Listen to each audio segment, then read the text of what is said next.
In the depths of luxury, even paradise can become a prison. When the champagne stops flowing and the masks slip away, some truths are worth dying to keep buried. But this isn't a story about wealth. It's a tale of how one woman's dream of forever became a nightmare that would expose an empire built on blood. If you're enjoying our content, quickly hit subscribe to join our community and never miss a moment. Let's dive in. Before the private islands and blood-stained promises, there was Destiny Williams. She carried music in her bones, not from silver spoons or fancy lessons, but from nights spent doing homework in the back of her daddy's jazz club in Bronzeville, Chicago. Her father's saxophone would weave stories between the smoke and dim lights until the night his melody stopped for good, leaving 9-year-old Destiny and her grandmother Ruby to face the world alone. Ruby Williams wasn't the type to let life's hard notes break her rhythm. She worked the kitchen at that same jazz club by day and cleaned office buildings by night, but she made sure Destiny knew the difference between being poor and being broken. "Baby girl," she'd say while braiding Destiny's hair before school, "your daddy left you something more valuable than money. He left you his drive. Don't let anyone tell you the South Side is all you deserve." Destiny took those words and built her future with them. She worked her way through Northwestern University, graduating top of her class while juggling 3 jobs. By 29, she had transformed herself into Chicago's real estate queen, known for turning neglected properties into gold mines. But success didn't soften her edges, it sharpened them. She moved through luxury homes and designer heels, but her eyes still held that Southside hunger, that need to prove every doubter wrong. Then there was Xavier Kingston, 55 years old. If Destiny was a self-made force of nature, Xavier was old power wearing a new face. His family name carried weight in Atlanta's black elite circles, but he'd built something darker on that foundation.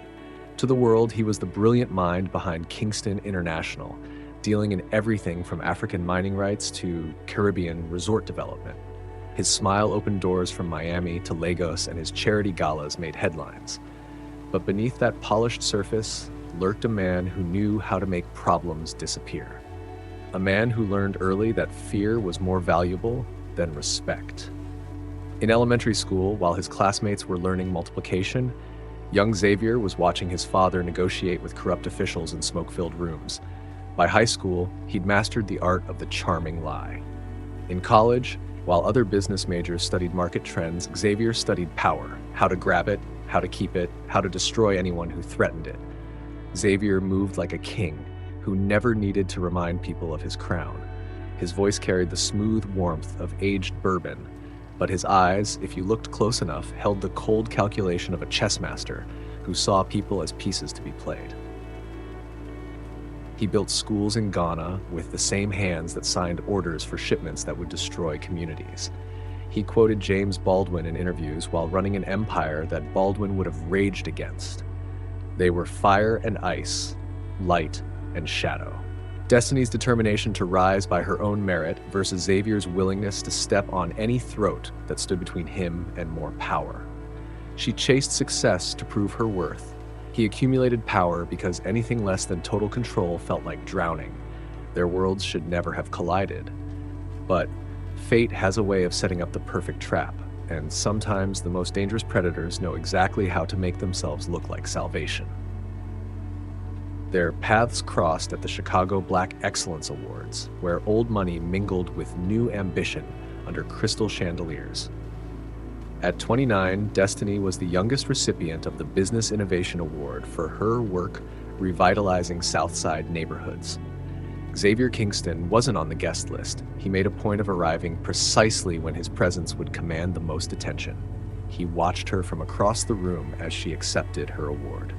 While others saw a success story in a designer dress, Xavier recognized something more valuable: hunger that money couldn't satisfy, a need to prove herself that no amount of acclaim could quiet. In her, he saw an opportunity. In him, she initially saw everything she didn't want. That was quite a speech, he's later approaching her at the bar, especially the part about turning forgotten spaces into something beautiful.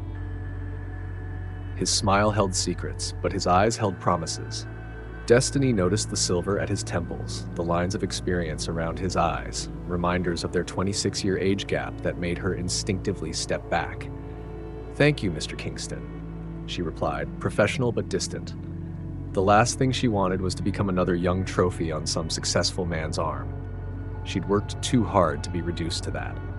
But Xavier Kingston wasn't like the other older men who tried to catch her attention with expensive gifts and empty compliments. He chose a hidden jazz club off 47th Street for their first business meeting. Not dinner, because he sensed her hesitation. He spoke about her vision for the community, asked questions that showed he'd actually read her proposals for affordable housing initiatives. What started as a business discussion evolved into 3 hours of conversation about their shared dreams for Black entrepreneurship. Destiny found herself surprised by how easily conversation flowed, how his age seemed to matter less when he spoke about his own humble beginnings. Still, she kept her guard up.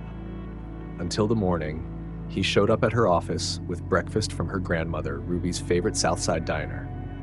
"Your grandmother mentioned last week that their sweet potato pancakes remind her of home," he said casually, as if powerful businessmen regularly remembered such details. What Destiny didn't know was that every casual mention, every coincidental memory was part of his calculated dance. The small gestures kept coming. A rare vintage record of her father's old jazz band for Ruby's birthday. Calls just to ask about the children at her community center. Showing up at her smaller charity events that other high-profile donors ignored. Each action chipped away at her reservations about their age difference. "Age is just a number," Ruby told her one evening after Xavier had spent hours helping her organize her vinyl collection. "But a man who sees your worth, who respects where you come from, that's priceless, baby girl." What neither woman recognized were the shadows that sometimes crossed Xavier's face when he thought no one was watching. Their relationship evolved slowly, deliberately, exactly as Xavier had planned. He never pushed, never rushed. Instead, he became her confidant, her mentor, her safe harbor. By the time he first kissed her, 6 months after they met, Destiny had forgotten all her initial doubts.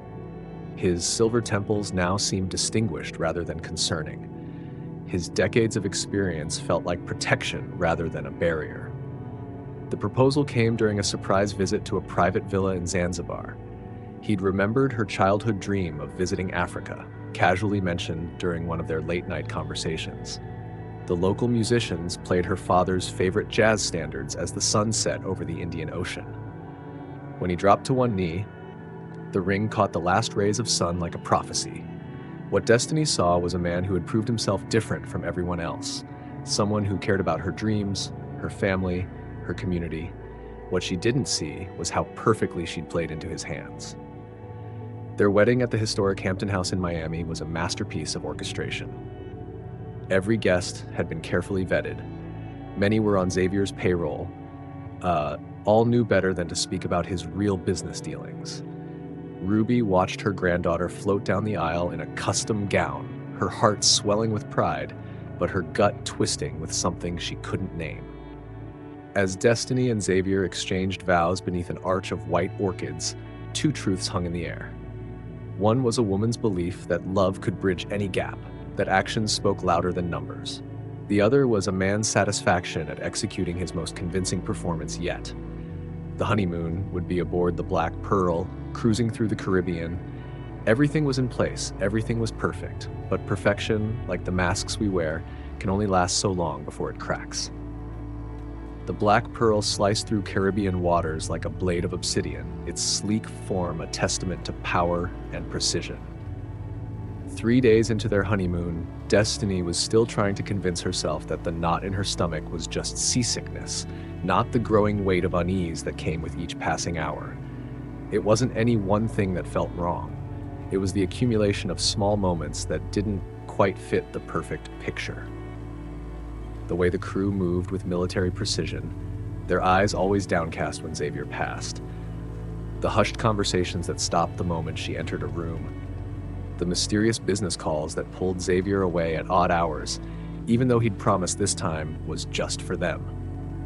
"Another quick meeting, love," he said on the 3rd evening, kissing her forehead with practiced tenderness. "Just 30 minutes. Why don't you enjoy the sunset from the upper deck? His tone was warm, but something in his eyes reminded her of steel. Destiny watched him disappear below deck, counting the ways he'd been different since they'd boarded. Gone was the man who remembered every detail, who made her feel seen. In his place was someone who seemed to look past her, through her, his mind clearly occupied with matters he wouldn't share. The sunset painted the sky in shades of amber and rose, but Destiny barely noticed. Her thoughts kept drifting to the satellite phone calls she'd overheard fragments of. The locked briefcase Xavier never let out of his sight, the way his business associates had been mysteriously in the area for impromptu meetings at various ports. When the muffled voices drifted up from below, Destiny told herself she shouldn't listen. But the same instinct that had helped her survive the South Side, that had guided her through cutthroat business deals, pulled her toward the sound. She followed the voices to Xavier's private office, her bare feet silent against the polished deck. The door was cracked open just enough for his words to slip through, clear and cold in the Caribbean night. The girls from Lagos are already processed. Yes, all 12 of them. Xavier's voice was different, stripped of its warmth, precise as a surgeon's blade. The Miami connection is solid. Port Authority won't be a problem. A deeper voice responded, and the weapons? Hidden in the humanitarian aid shipments. No one questions medical supplies to war-torn regions. Xavier chuckled, the sound sending ice through Destiny's veins. The markup is beautiful. We'll clear 8 figures by month's end. Destiny's world tilted on its axis. The man she'd married, who'd helped her grandmother organize vinyl records and remembered her father's favorite jazz songs, was trafficking humans, selling weapons, using charity as a cover for destruction. She must have made a sound, a gasp, a step back, because suddenly the voices stopped. When she looked up, Xavier filled the doorway, his 55 years now showing in the hardness of his face rather than the silver in his hair. "Oh, Destiny." His voice carried the same gentle tone he'd used when proposing, but his eyes were empty. "We could have had such a beautiful life if you'd just stayed on the upper deck like I asked." Behind him, shadows moved in the office. The click of a gun being cocked echoed in the narrow hallway. "You see, love," Xavier continued, reaching out to touch her cheek with fingers that felt like ice, "some doors aren't meant to be opened. Some truths are better left buried at sea." In that moment, Destiny realized 3 things. The crew wasn't there to serve them. The yacht wasn't just for pleasure cruises, and her husband of 3 days had never intended for her to leave this honeymoon alive. What happened next would change everything, not just for Destiny, but for every victim of Xavier Kingston's empire of shadows. But first, she had to survive the next 5 minutes. Time seemed to freeze in that narrow hallway of the Black Pearl. Destiny stood face to face with a stranger wearing her husband's skin, her mind racing through every red flag she'd ignored, every business call that couldn't wait, every mysterious meeting, every time his smile didn't quite reach his eyes. "You don't have to do this," she said, her voice steadier than her heartbeat. 29 years of survival instincts kicked in, but this wasn't the South Side. There was nowhere to run on a yacht in the middle of the Caribbean. Xavier's laugh was soft, almost tender. "My dear, this was always how it had to end. Did you think it was coincidence that we met? That I just happened to know your grandmother's favorite diner? Your father's music?" He stepped closer, his cologne mixing with the salt air. "I chose you because you were perfect, young, ambitious, with a touching story of rising from nothing. The press loves that narrative. Who would question my business dealings when I had such a beautiful redemption story by my side?" The shadows behind him solidified into 2 men in dark suits. One held a gun at his side, casual as a man holding a drink. The other watched with empty eyes that had seen this scene before. "The problem with smart women," Xavier continued, reaching out to brush a lock from her face, "is that they never know when to stop being smart. You could have had everything, Destiny.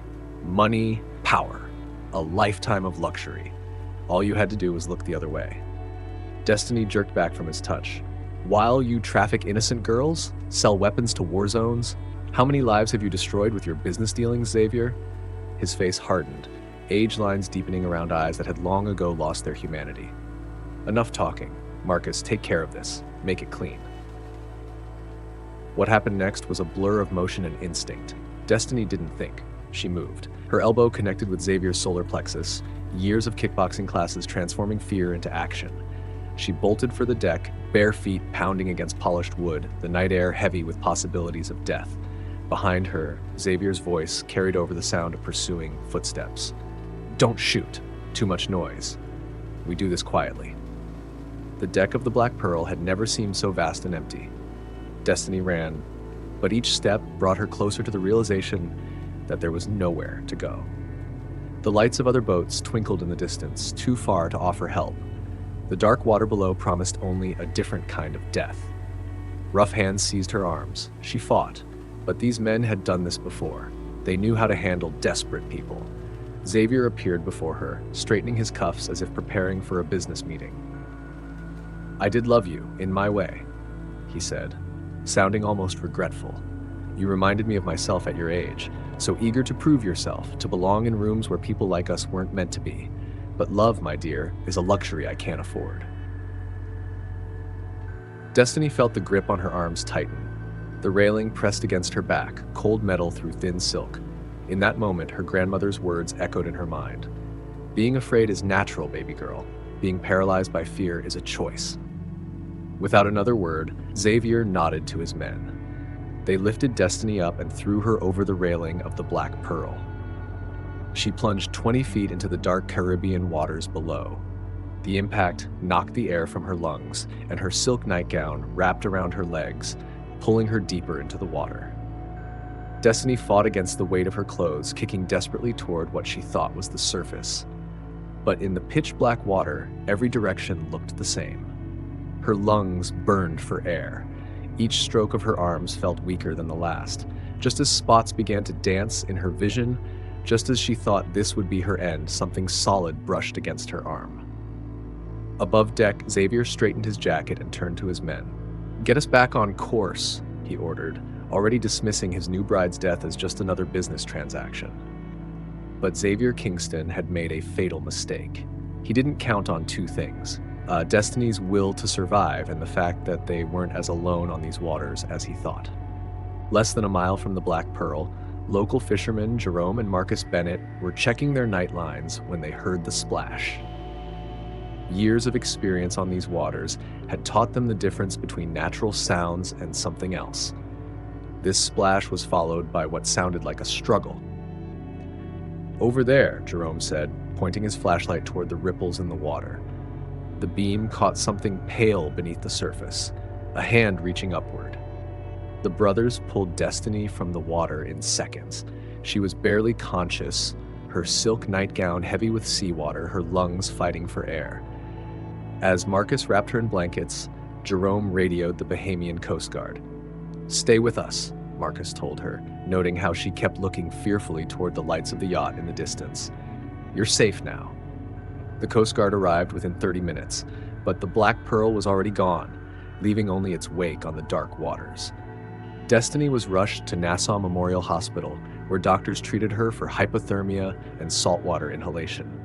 By morning, her hospital room was filled with FBI agents.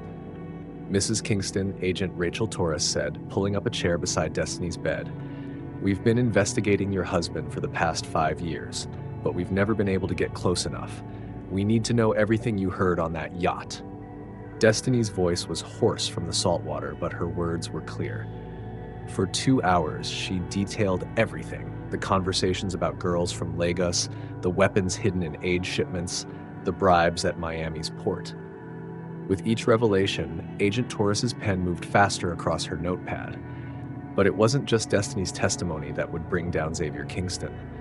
In the days that followed, as news of the incident spread, others began to come forward.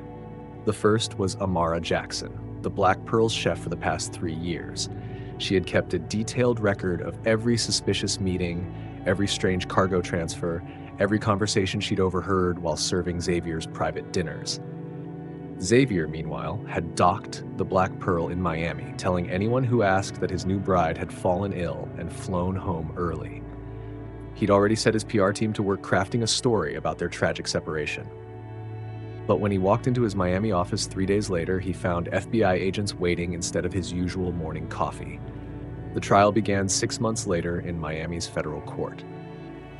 Destiny sat in the witness box for 4 days, looking directly at Xavier as she testified. He hadn't aged well in custody, his designer suits replaced by prison orange, his confident smile gone. Behind him sat row after row of his victims. Families of girls trafficked through his modeling agencies, communities destroyed by his weapons, former employees ready to testify about years of threats and intimidation. When the verdict came, it was unanimous. Xavier Kingston, age 55, was sentenced to life in prison without the possibility of parole. The judge cited the staggering scale of human suffering his crimes had caused. As he was led away in handcuffs, he looked at Destiny one last time. She met his gaze steadily, no longer the young bride he had tried to silence. Today, at 30, Destiny Williams runs the Second Chance Foundation from her old neighborhood in Bronzeville. The organization, funded by seized assets from Xavier's criminal empire, helps survivors of trafficking rebuild their lives. She works closely with law enforcement to identify and stop trafficking operations, turning her nightmare into a mission. The Black Pearl was seized by the federal government and later sold at auction. The proceeds went to a victims' compensation fund. As for Ruby Williams, she still serves her sweet potato pancakes every Sunday morning, but now she sets an extra place at her table for Agent Torres, who became a close friend during the trial. Being smart saved my life, Destiny often tells the women at her foundation. But speaking up saved others, and that's worth more than all the luxury in the world.